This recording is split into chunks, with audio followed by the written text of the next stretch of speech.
Como poupar e investir usando o poder do hábito. Você já parou para refletir sobre como maus hábitos podem transformar a sua vida? Exemplos clássicos disso estão relacionados ao cigarro, ao álcool, tomar refrigerantes e comer fast food continuamente.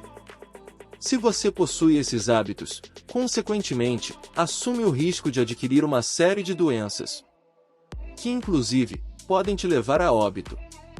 No entanto, se você decide criar novos hábitos, passa a ter uma vida mais saudável, mais tranquila e repleta de benefícios, como ter mais saúde, por exemplo. Embora os exemplos acima sejam bastante expressivos, devido à gravidade que representam, também podemos considerar que o hábito, em qualquer outro aspecto da vida, é muito relevante. Pois, por meio de eventos repetitivos, conseguimos treinar nosso cérebro, a fim de que ele trabalhe a nosso favor. Nesse vídeo sobre o poder do hábito, de Charles Duhigg, você aprenderá como transformar sua vida através de uma série de ações repetitivas. Ou seja, a partir da criação de hábitos positivos, como de poupar todos os meses e investir sempre. Em seu livro O Poder do Hábito, o autor apresenta diversas teorias e exemplos de como os hábitos podem influenciar nossas vidas e, por consequência, podem decidir sobre nosso sucesso ou fracasso. Quem é Charles Duhigg? Charles Duhigg é um repórter americano muito famoso. Ganhador do prêmio Pulitzer, ele trabalha para o The New York Times. Formado na Universidade Yale e Harvard Business School, Charles Duhigg lançou o livro O Poder do Hábito em 2012. Com uma narrativa extraordinária, ele fala sobre como os hábitos são formados no cotidiano dos indivíduos, empresas e sociedades. Para se ter uma ideia do seu potencial, O Poder do Hábito ficou mais de 60 semanas na lista de best-sellers do New York Times. O livro em si é dividido em 3 partes. Na primeira parte, Duhigg mergulha a fundo na psicologia dos hábitos individuais. Ele explora como os hábitos são formados em nosso cérebro, destacando o ciclo do hábito, que consiste em um sinal que desencadeia uma rotina automática, seguida por uma recompensa. Na segunda parte, Duhigg explora como os hábitos funcionam em organizações, empresas e comunidades. Ele narra histórias intrigantes sobre empresas que transformaram sua cultura organizacional ao entender e ajustar seus hábitos. Já na terceira e última parte, Duhigg expande a discussão para a influência dos hábitos na sociedade como um todo. Ele explora como os hábitos culturais e sociais são formados e perpetuados, muitas vezes influenciando nosso comportamento de maneira inconsciente. O livro começa explicando que o hábito é tudo aquilo que fazemos sem precisar aplicar um esforço sobre a ação. Ou seja, algo que não nos consuma muita energia. É uma rotina. Um bom exemplo de hábito são as atividades do dia a dia que executamos, muitas vezes, sem perceber. Escovar os dentes, dirigir, pegar as chaves de casa, etc. Tudo isso se resume a hábitos que construímos ao longo da vida. Portanto, os hábitos são atividades que estão inseridas em nossas vidas, sem que o cérebro precise nos lembrar de fazer. Diferentemente daquela promessa que fazemos para nós mesmos, que começaremos a dieta na segunda ou que de semana que vem pararemos de fumar.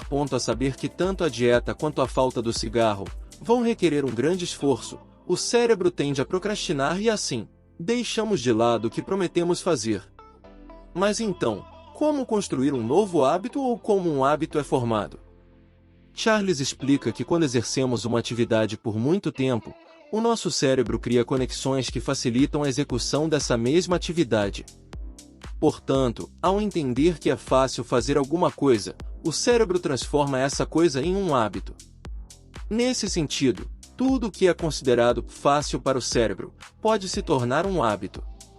Afinal, é algo que não exige esforço e, por isso, pode ser facilmente enraizado em nossa mente. Mas, o contrário também é válido e, portanto, os hábitos ruins são muito difíceis de abandonar. Como fumar, por exemplo. Afinal, é algo que o cérebro entende como sendo fácil de fazer. Qual a estrutura de um hábito? No livro, Charles apresenta a estrutura básica de um hábito, ou seja, quais são as etapas que fazem com que um hábito se manifeste em nós.